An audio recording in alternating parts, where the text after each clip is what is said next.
I sat on the crowded CTA bus, clutching my worn leather bag like it was a lifeline. Every stop made my stomach twist tighter. Today wasn't just another Tuesday. Today, I had to face Gabe, my soon-to-be ex. I could already picture him, crisp suit, overpowering cologne, that smug grin like he owned the world. Steady breath, Stella. A calm, firm voice came from beside me. I nearly jumped. The old man sitting there had been quiet the whole ride, leaning on his cane, eyes closed, as if the city chaos didn't exist. Don't give him the satisfaction. People like him, they can smell fear from a mile away. Curiosity cut through my nerves. You ever faced someone like him? I asked quietly. Mr. Kessler's hazel eyes opened slowly, tracing the passing cityscape. Thousands of times, kid. People crumble, people rage, people rise. Divorce? It's brutal, but sometimes it's the only way to breathe again. Pain today, freedom tomorrow. That's the deal. I gripped my bag strap tighter, willing my heart to calm. The bus screeched to a halt near the courthouse. My eyes darted to the clock. Almost 9 a.m. Gabe should have been here already. And then, click, click, click. Polished shoes on marble, a presence impossible to ignore. He's here, I whispered, tensing like a coiled spring. Mr. Kessler tilted his head, watching silently. There he was, Gabe Mendoza, suit so sharp it could cut glass, tie straining his ego, cologne hitting every nerve.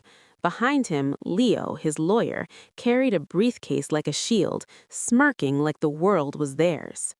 Gabe's eyes found me immediately. That smirk, pure arrogance. He sauntered toward me, posture all Wall Street swagger, and the lobby felt smaller with every step. My stomach sank. "Well, well," he boomed, voice sharp, cutting through the murmurs. "Look who actually showed up. Thought you'd hide somewhere crying." I straightened, trying to keep my voice steady. "I'm here because it's court. That's the law, Gabe." He chuckled, short and cruel. "Law? How quaint. You really think a bus-riding, frumpy little thing like you stands a chance? Pathetic." My cheeks burned, but I forced myself to look at him. "I took the bus," I admitted. "The bus?" Gabe laughed, tilting his head back. "Leo, did you hear that? My soon-to-be ex-wife, bus. My clients would die laughing." Leo chuckled, adjusting his glasses like he was enjoying a live comedy act. My hands trembled, but I refused to shrink. "Talking about me like I'm an object won't work," I hissed. Gabe waved at Leo. "Meet Leo, law school hotshot. We'll make sure you walk out with nothing. Zero. Nada. Here," he snapped, shoving a blue folder into my chest. "Sign this. $5,000, your freedom gone in a heartbeat." I stared. $5,000? For years of loyalty? For the down payment? For everything I sacrificed? Never. "I'm not signing it, Gabe," I said, voice trembling but firm. The old man shifted slightly, calm, silent, unyielding. Gabe didn't notice, too consumed with his ego. "Move along, old man," he barked. But the old man didn't budge, his gaze locked on Gabe, a faint, mischievous smile forming. "Please, son, continue. You're amusing me." Gabe froze. The lobby went silent. The man he thought he could humiliate was no ordinary man. Leaning on his cane, voice calm but deadly, Mr. Kessler said, "Arrogance like yours rarely ends well." My eyes widened. Who is he? Then the courthouse doors swung open with a clang, a sound that would change everything. I took a shaky breath as the courthouse doors swung open, the echo of my heels against the marble floor making my stomach twist tighter. Gabe's voice had already filled the lobby, sharp and mocking, like it had wings designed to crush anyone standing in front of it. I tried to straighten my back, forcing myself to meet his gaze, even as my chest tightened and my hands trembled around my worn leather handbag. "I'm here because it's court," I said softly but clearly, "because it's the law." My voice felt fragile, like a thread, yet it was all I had to stand on. Gabe's smirk widened, cruel and calculating. "Law? That's cute," he sneered, voice dripping with arrogance.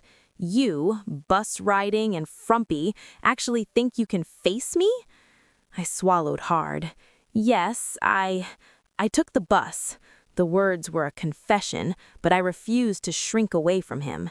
He laughed, loud and sharp, turning to his lawyer. "Leo, did you hear that? Bus, my wife. Can you imagine our clients knowing this?" Leo smirked, clearly enjoying the live spectacle. My cheeks burned, but I refused to let him see me crumble. "Talking about me like I'm an object won't work," I hissed, my voice steadier than I felt. Gabe's eyes narrowed. "Meet Leo," he said, snapping a thick folder into my chest. "Sign this. 5 grand. Your freedom, done." I stared down at the folder. $5,000? After everything I had sacrificed? Never. "I'm not signing it, Gabe," I said, voice trembling but firm. He leaned in, his presence suffocating. "You want to be brave? That money means nothing. You are nothing without me." I felt the old man shift beside me, Mr. Kessler, calm, silent, immovable. "Please, son, continue. You're entertaining me." The lobby went silent. Every eye followed the scene. Gabe's smirk faltered, his confidence wobbling. The man he thought was nothing was something else entirely. "You really think arrogance like yours ends well?" Mr. Kessler's voice was low, calm, deadly. I swallowed hard, unsure whether to watch or look away, and then the courthouse doors slammed open with a clang that seemed to shake the air, and I realized everything was about to change. The courtroom smelled like polished wood and anxiety. My hands were still shaking slightly, clutching the blue folder Gabe had shoved at me. Every eye in the room seemed to burn into me, but I forced my chin up. I was ready, or at least I told myself I was. Mr. Kessler sat beside me, calm as ever. His presence alone made the air feel heavier, sharper, almost like it could slice through lies. I took a deep breath, listening to the gavel hit 3 times, signaling the start of the session. The judge's eyes scanned the room and then fixed on Gabe. "Mr. Mendoza," the judge began, voice firm, "you filed for divorce citing incompatibility and also claimed all marital assets. Do you still stand by this petition?" Gabe's face went pale. His mouth opened, closed, opened again. He looked over at Leo, who gave a tiny, helpless shake of his head. I felt my heart pound. Every second felt stretched, like it could snap at any moment. And then he spoke. "No, Your Honor," Gabe whispered finally, voice thin, trembling. "I withdraw my claim to the assets. The house, the car, everything we shared belongs to my wife. I was wrong. I am not worthy." I blinked, astonished. Even through my fear, I could see the shame etched across his face. Leo slumped beside him, relief written all over his features. Mr. Kessler didn't smile, but his hazel eyes gave a slow, approving nod. His calmness was like a shield, protecting me from the humiliation and rage Gabe had tried to throw at me. "Let the record show Mr. Mendoza surrenders all rights to the marital assets, and regarding the grounds for divorce?" Gabe's voice cracked. "The reasons I listed were petty. My fault. I couldn't be a good husband. I am no longer worthy of her." A wave of emotion passed through the courtroom. The truth, even when wrapped in fear, carries weight. I realized for the first time that honesty could be louder than arrogance. Mr. Kessler's voice cut through, soft but commanding. The law exists to protect the honest and humble. Remember this, young man. Your degree, your suit, your power, meaningless if used to oppress someone who once loved you. Today, conscience wins. Gabe hung his head. Tears streaked his face. I stayed silent, letting the moment settle like dust in sunlight. The gavel struck again. The divorce was final. The weight lifted from my chest was immediate, almost physical. I looked at Mr. Kessler, who gave me a faint, fatherly smile. And then, just as I started to feel the first hints of freedom, Mr. Kessler handed me something. A simple card, no titles, no pomp. For your future. Remember, Stella, dignity is yours to protect. I clutched it, and my heart swelled. Today, I had lost fear, gained courage, and learned that one act of kindness, even a simple conversation on a bus, could change everything. And just as I stepped toward the exit, ready to leave the bitterness behind, a sound made me pause. Something, or someone, was about to challenge the peace I'd fought so hard to reclaim. The courthouse doors swung open, and sunlight hit my face like a warm promise. My chest felt lighter than it had in months. No fear, no shame, just relief. I clutched Mr. Kessler's business card in my hand, the smooth edges grounding me, reminding me that the world still had good people. Outside, the city buzzed with the usual chaos, horns, footsteps, chatter, but for the first time, it felt like I belonged. I walked slowly toward the sidewalk, letting the reality sink in. My house, my dignity, my freedom, all legally mine. I hope you're feeling lighter, Stella, Mr. Kessler said softly, his eyes scanning the street. His calm presence made me feel like a kid again, safe and seen. I feel like I can finally breathe, I admitted, my voice trembling with gratitude and disbelief. He smiled faintly, patting my shoulder. You did this yourself. I was just here to make sure the world didn't forget what's right. I nodded, thinking about Gabe, the man who had arrived this morning, full of arrogance, full of ego, now a shadow of himself. The thought made my stomach churn, not with fear, but with the quiet satisfaction of justice. We moved toward the street, and there it was again, the CTA bus, black smoke trailing behind, rumbling along like a reminder of the day it had carried me to freedom. I smiled to myself, a small, private acknowledgement that the simplest things could hold the biggest power. A sleek black sedan pulled up, chauffeur opening the door with precise efficiency. Mr. Kessler paused, glanced back at me, then stepped inside. Stella, he said, handing me the card. Remember, honesty and courage always pay off. Life will test you, but never doubt your strength. I held it tightly, memorizing the smooth texture and the name, my anchor if the world ever tried to pull me under again. Thank you, sir. I won't forget this, I whispered. The car pulled away, leaving me standing on the bustling street. I looked around. The city hadn't changed, but I had. My fears, my self-doubt, all felt distant now. I walked toward the bus stop, ready to head home. The blue sky above seemed almost unreal, the sunlight warming my face like it had been waiting for me to reclaim my life.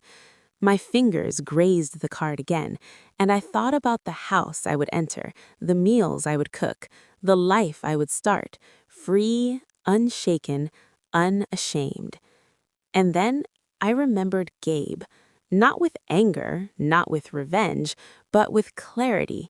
He had lost his chance at humility, at respect. I had gained everything he couldn't take: dignity, freedom, and a heart strong enough to face the future. But just as I let myself smile, a new thought hit me. The city is full of surprises, and life isn't done testing you just because one battle is over. Someone or something is about to enter my path again, and I have to be ready.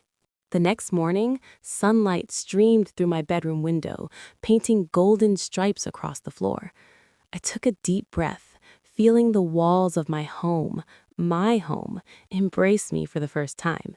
Freedom felt heavy and light at the same time. Heavy because the past still lingered, light because I could finally choose my own path. I moved to the kitchen, making myself a cup of coffee, the aroma grounding me. For months, mornings had been filled with dread, anticipation, the looming shadow of Gabe. But today, I felt alive. As I sipped, my phone buzzed. A text from an unknown number. "Stella Mendoza, you're in the wrong neighborhood. Watch your back." My heart jumped. A prank? Or something worse? Memories of Gabe's arrogance and threats flickered in my mind. I shook my head, refusing to let fear take root again. I wasn't the same girl who rode the bus in silence, terrified of confrontation. I was Stella Mendoza now, brave, clear-headed, and cautious. I called Mr. Kessler's number, hand trembling slightly. "Hello, Professor Kessler," I said, trying to keep my voice steady. "I got a threat. What should I do?" His voice was calm but firm. "Stella, threats are tests. Assess, prepare, and act. Never panic. Remember, fear is a tool, for you or against you. Keep your eyes open and your mind sharper." After hanging up, I paced my apartment, mind racing. Someone had noticed me, but who and why now? The timing was suspicious, just days after my victory in court, just after I reclaimed my life. Determined, I grabbed my laptop and started researching. Public records, local news, even neighborhood security reports. Anything that could explain this warning. Hours passed, and still I found nothing, but every rustle outside my window, every passing shadow, made my pulse race. Then, a knock at the door. Sharp, confident, deliberate. My heart froze. I didn't recognize the rhythm of the knock. It wasn't Gabe, not Leo, not anyone I'd seen. I peeked through the peephole.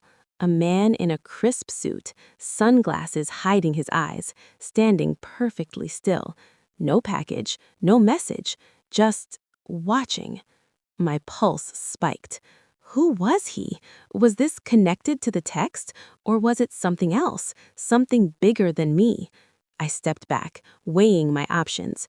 Panic wanted to take over, but I didn't let it. I grabbed my phone, ready to call the authorities, ready to call Mr. Kessler again. And then I realized this was my first real test of life after freedom. Not Gabe, not the courtroom, not the past. This was something new, something unknown. I took a deep breath, fingers tightening around the phone. Whatever was coming, I wouldn't be caught off guard. I wasn't the girl who rode the bus trembling anymore. I was Stella Mendoza, and I was ready. But as I opened the door, the man tilted his head slightly, a faint smirk under his dark glasses.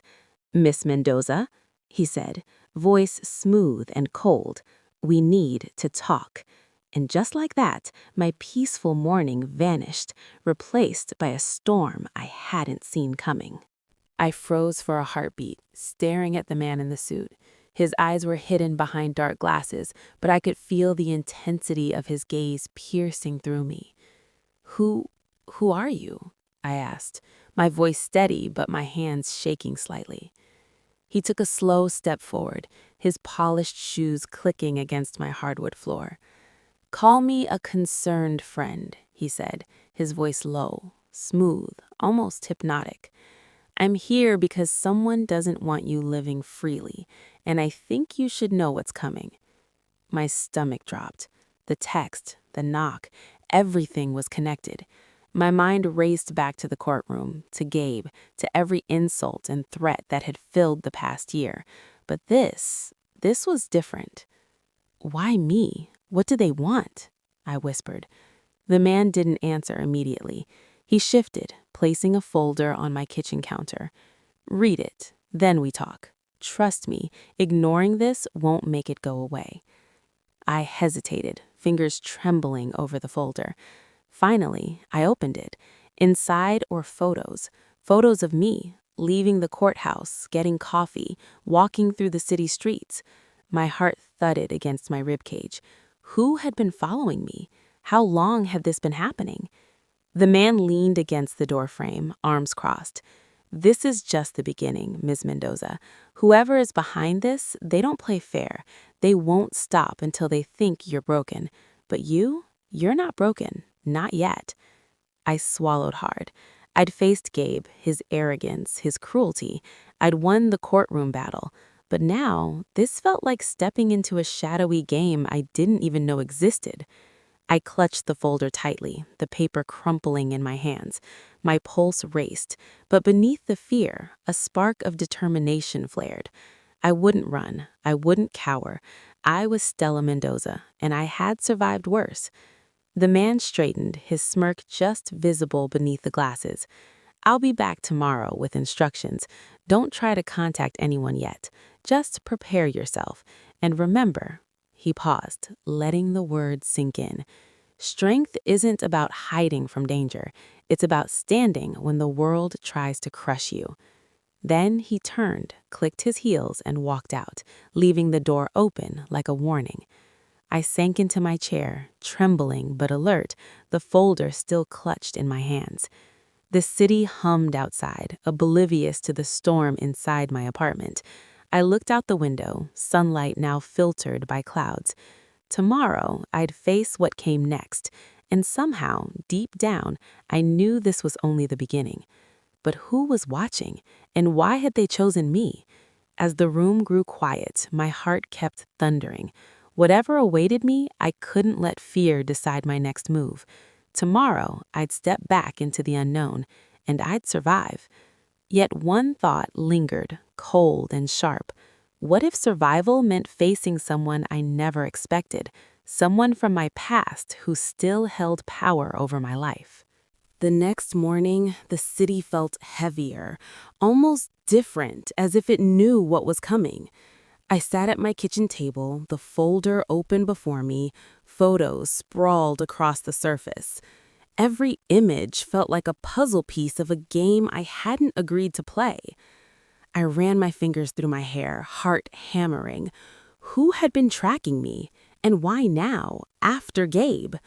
The old courtroom memories flashed. His smug grin, Leo's laughter, Mr. Kessler's calm authority. I'd won once. Could I do it again? A knock at the door made me jump. I froze, holding my breath. The city outside continued, unaware, but I knew danger didn't wait. Slowly, I opened the door.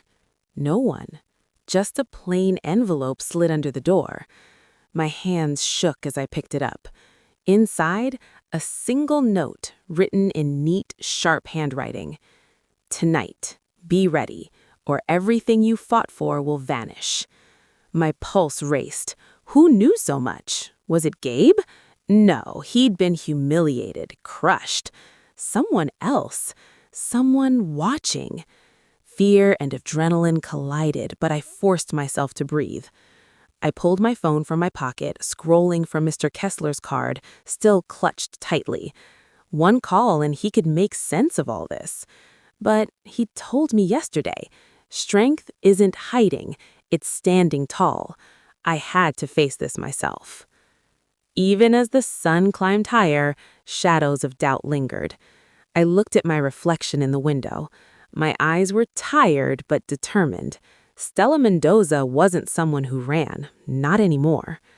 I checked my apartment, doors locked, lights off, everything quiet. Then I pulled out the folder again, scanning the photos for patterns. Every shot, courthouse, bus stop, coffee shop, someone had followed me for weeks, maybe months. The thought made my stomach twist, but alongside fear was resolve. I'd survived Gabe's games. I'd kept my dignity, my home, my freedom, and I wasn't going to let an unknown shadow steal it. Hours passed like minutes. I rehearsed what I'd do if someone tried to corner me. I'd stay calm, I'd stay alert, I'd be ready. Night fell, the city lights flickering against the dark streets. And then a sound. Soft, deliberate footsteps outside my window.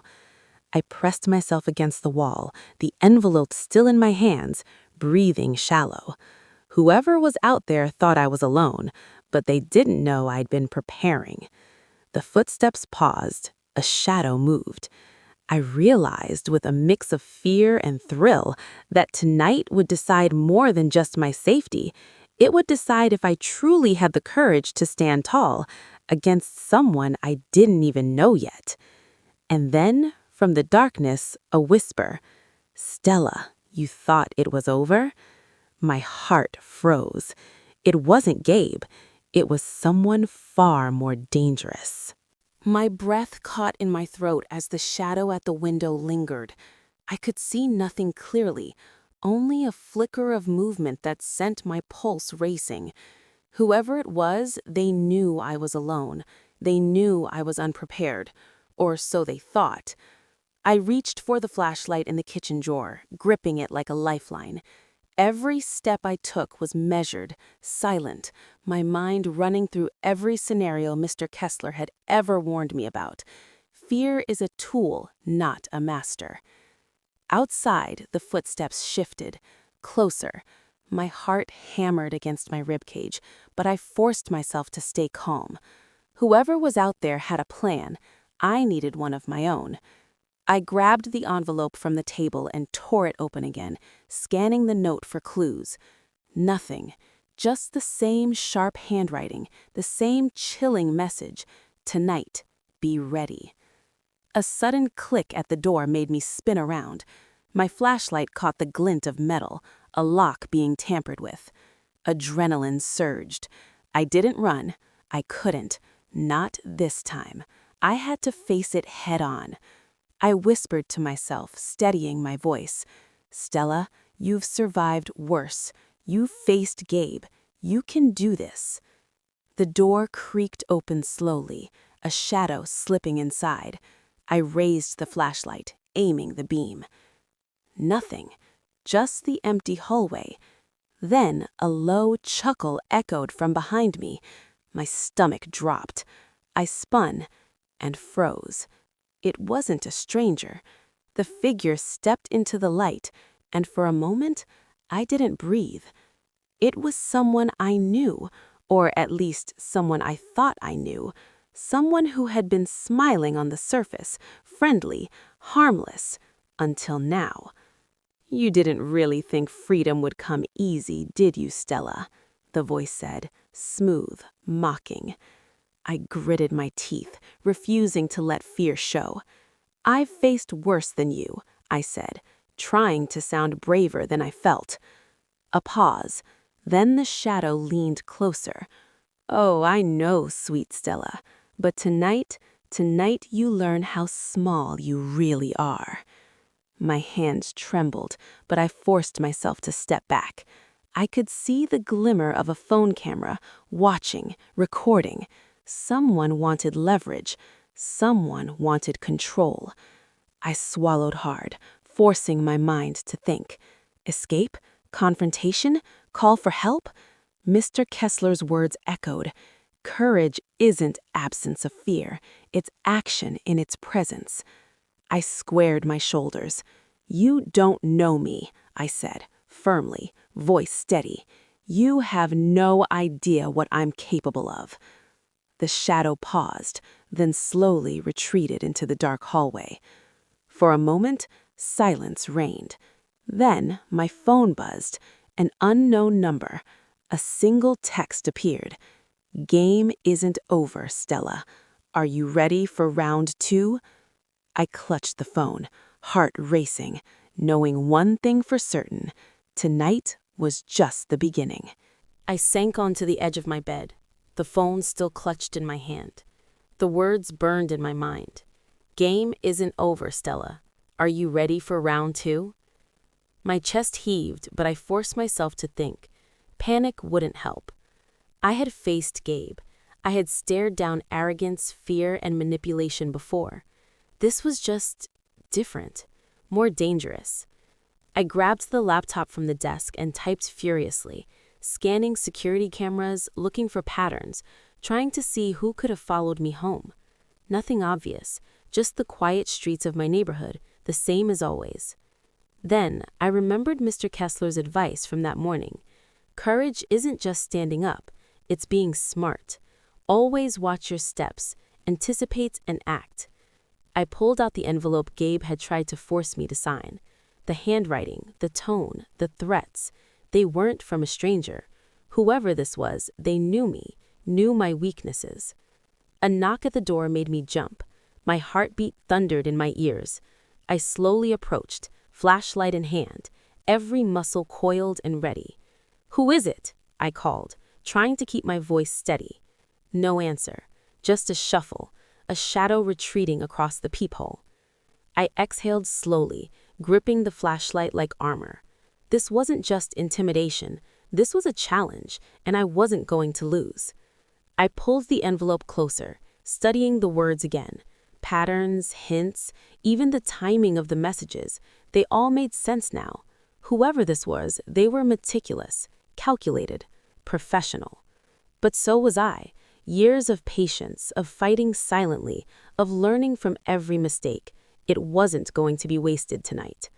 I grabbed my keys, my bag, and the flashlight. I wasn't waiting to be trapped. I was going to take the first step. Stepping into the night, the wind brushing against my face, I felt alive. Fear was still there, but it was no longer paralyzing. It was fuel. Somewhere out there, the person who thought they could control me was waiting, and I was ready to turn the game around. Because Stella wasn't just a bus-riding, overlooked woman anymore. She was a storm, and the next move, that was hers. The streets were quiet, almost too quiet. My footsteps echoed against the pavement, each step a reminder that I was no longer running, I was hunting. The envelope burned in my hand. Every word, every threat, every calculation from whoever thought they could scare me, it was now my map. I reached my car and paused, hand on the handle. My pulse raced, but I forced myself to breathe. Calm, strategic. I checked the rearview mirror. Shadows moved where they shouldn't. Whoever was watching me wasn't subtle, not anymore. I turned the key, engine roaring to life. The night felt electric, every streetlight a spotlight on my determination. Time to flip the script, I whispered to myself. This wasn't about fear, it was about reclaiming control, piece by piece. The first stop, the small cafe where I had noticed a pattern in the surveillance footage. Every clue pointed here, every timing anomaly, every lingering shadow. I parked 2 blocks away, walking the rest, silent, alert. My senses were heightened, the wind on my face, the distant hum of traffic, even the smell of roasted coffee, all details, all signals. A flicker of movement in the corner of my eye. I ducked behind a pillar, heartbeat hammering, and waited. Minutes stretched like hours. Then a figure emerged, slow, calculated, confident, too confident. I stepped forward, flashlight in hand, and the beam caught their face. Shock, recognition. It wasn't a stranger. It was someone I had never suspected, someone who thought their secrets were safe, their manipulation invisible. A smirk curled on their lips. "Stella, didn't expect you to come looking for me," they said. I squared my shoulders, the envelope pressed like armor against my chest. "I don't run anymore," I said, voice steady, cold, precise. "And tonight, you're the one who's exposed." The game had changed. Fear no longer ruled, strategy did. Power no longer belonged to them. And as the wind whipped through the empty street, I knew this was only the beginning. The figure froze, but their smirk didn't fade. "So, you really followed the trail," they said, voice low, mocking. I didn't answer immediately. My eyes scanned every corner, every shadow. Every step I took had been planned, every breath calculated. Stella, you think you can play in my world? The voice hissed. I stepped closer, letting the envelope drop onto the concrete with a soft thud. This isn't a game anymore, I said. My hands were steady, my heart racing but controlled. You've underestimated me for too long. The streetlights flickered, throwing jagged shadows across their face. A slight hesitation, the first crack in their confident armor. I pulled the envelope back, holding it like evidence, like a sword. Everything you tried to hide, everything you manipulated, it's here, I said, voice low but sharp. A sharp laugh escaped them, though it was shaky. And what? You think waving that piece of paper around will change anything? I tilted my head, letting the streetlight catch my eyes. No, but it shows me the truth. And truth is power, I said, stepping closer, closing the distance. They backed up instinctively, the first real fear showing. I could feel it in the tremor of their hands, the tightness in their jaw. Stella, you don't know what you're up against, they said, trying to regain control. I smiled faintly, almost pitying. Oh, I know exactly what I'm up against, I said, and tonight I decide the rules. The wind picked up, whipping papers and leaves around us, echoing the tension in the air. I could see their mind racing, the fear, the scramble, the realization that I was no longer the scared, trembling woman from months ago. I took a deep breath, letting the calm confidence soak through me. This isn't revenge, I said softly, almost a whisper. This is justice, and justice always finds its way. They swallowed, their smirk gone, replaced with something fragile, uncertainty maybe, even awe. I bent slightly, picking up the envelope. Remember this feeling, I said, steady, cold, because next time it won't just be words, it'll be consequences. I walked away, footsteps echoing against the empty street. And as I disappeared into the night, I knew the story wasn't over. It was only about to hit its most explosive chapter. The city lights blurred past as I walked faster, the envelope clutched tight in my hand. Every step echoed in the alley, like the heartbeat of the night itself. I could feel it, the shift, the fear I had seen in their eyes back there, the uncertainty creeping in. And yet, I couldn't let it slip away. Not now, not after everything. A car rolled slowly behind me. I kept walking, the sound of tires crunching gravel growing louder. My pulse quickened, but my face remained calm. Stella, a voice called out, sharp, strained. I didn't turn. My mind raced. Every option, every escape, every word I could use as leverage. They stepped out from the shadows, the same figure, eyes wild but cautious. Their posture had shifted, no longer arrogant, no longer sure. Give me the envelope, they demanded. I stopped, letting the wind tug at my coat, letting the city hum around us. No, I said softly, not until you understand what this is, not until you face the truth of your actions. They hesitated. Their hands twitched like they were weighing 1,000 choices at once. Stella, you don't get it, they said, voice low. If you hand that over, I can make it disappear. I can fix this. I shook my head, eyes locking on theirs. No more fixing, no more lies. You decided your path the moment you thought you could intimidate me. Now you face the consequences. A tense silence fell between us. I could almost feel the weight of my past fears lifting, replaced by this hard, steady resolve. The same trembling girl who once clutched her bag on the bus? Gone. They stepped closer, threatening but unsure. I held the envelope higher, letting the streetlight catch it. Everything you hid, everything you tried to bury, it's all here, and I'm not afraid anymore. A flicker of panic crossed their face. You don't understand. You can't. I understand perfectly, and you're about to understand that the game has changed. You can't control me. You can't control the truth. And tonight, I let the words hang in the air, heavy and deliberate. Tonight, you're going to learn just how real consequences feel. They froze. The city seemed to hold its breath. And as I walked away, the envelope secure in my hands, I knew the next move would be the most critical of all.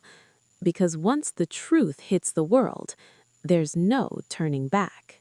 The night air felt electric as I reached my apartment, the city buzzing faintly around me. My hands still shook, but this time it wasn't fear. It was adrenaline, determination, the quiet satisfaction of standing my ground. I set the envelope on the kitchen counter, its weight heavier than any burden I'd carried before. Every paper, every secret, every hidden truth, all in my hands now. Then my phone buzzed. A message from an unknown number. "You think this ends tonight? You haven't seen anything yet." I swallowed, heart skipping a beat, but I refused to let panic win. "Bring it," I whispered. My voice was steady, cold, ready. Minutes later, a knock at the door. I opened it to find him, the one who had tried to intimidate me, the one who had underestimated every ounce of my resolve. His eyes widened at the sight of me standing tall, hands unclenched, but aura unbreakable.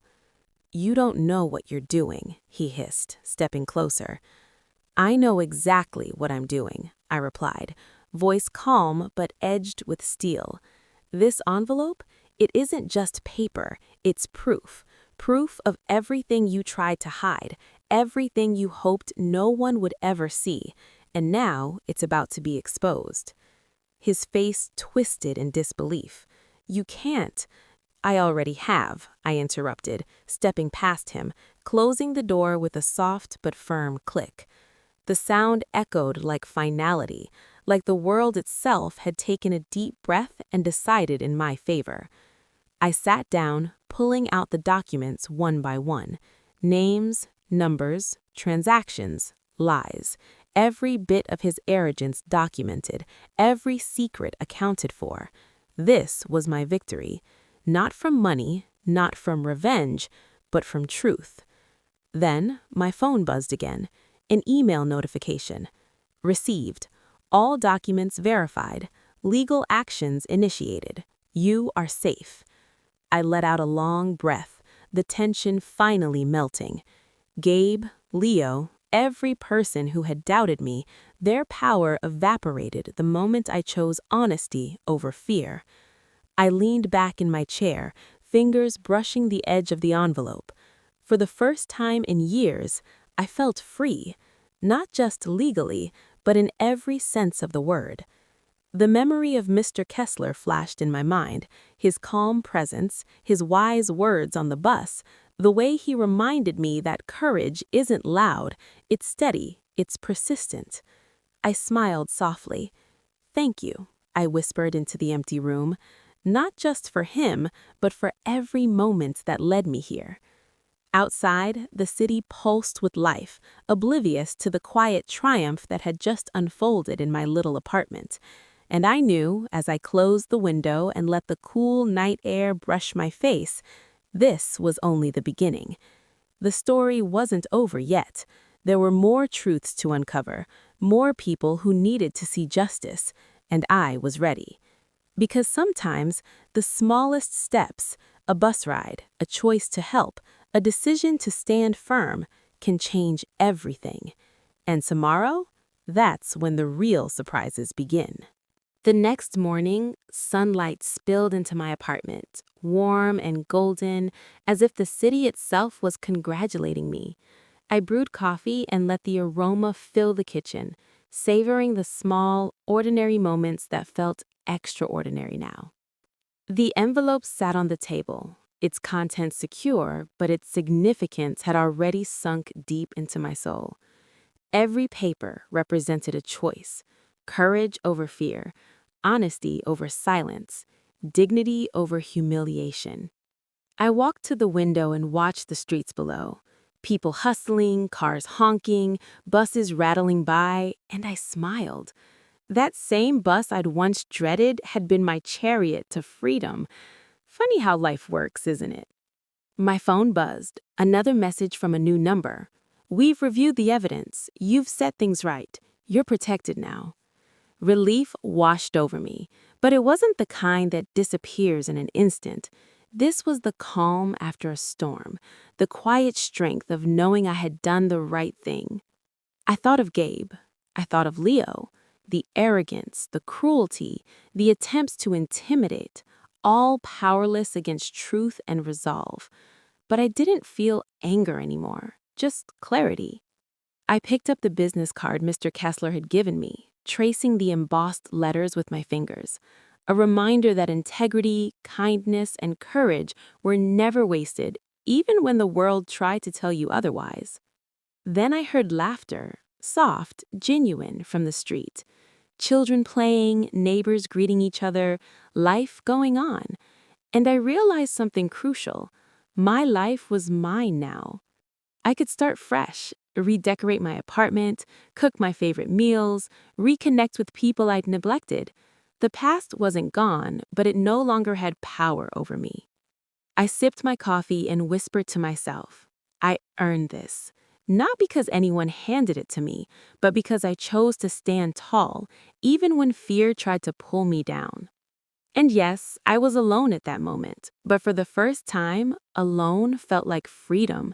I wasn't hiding, I wasn't shrinking, I wasn't waiting for someone else to rescue me. I was my own hero. The city hummed around me, indifferent yet alive, and I stepped toward the door. Today, I would walk out, head high, heart unburdened, ready to embrace everything life had left for me. Because kindness, courage, and honesty, they always find their way. And to anyone watching, anyone listening, remember this. The world notices, even when it seems silent. So the question is, what will you do when your moment comes?